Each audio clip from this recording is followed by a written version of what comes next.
Señores de tus selvas y arroyuelos murmurantes, hace tiempo me enseñaron y por fin ya sé cantar.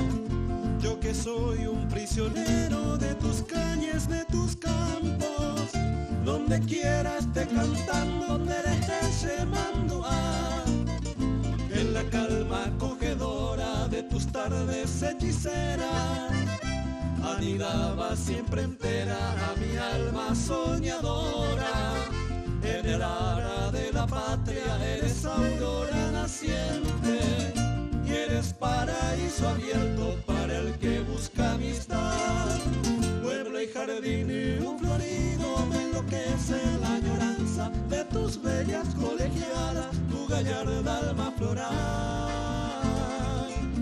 Y bajo el cielo triunfal de tu eterna primavera, siempre arrullarte quisiera con mi voz y mi cantar.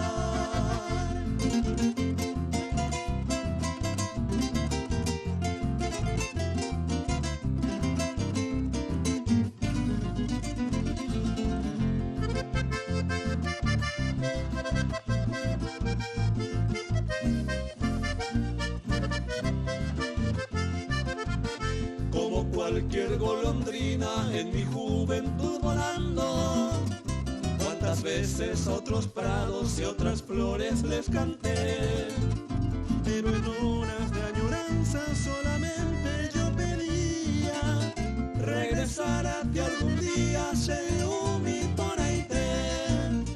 Y en cada nostalgia veo a tus dulces princesitas, con su santa cortesía mil pasiones disipar.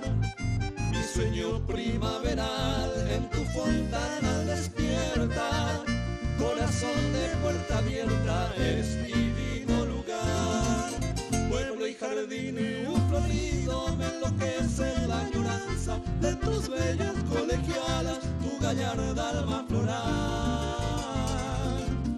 Y bajo el cielo triunfal de tu eterna primavera, siempre arrullarte quisiera con mi voz y mi canto.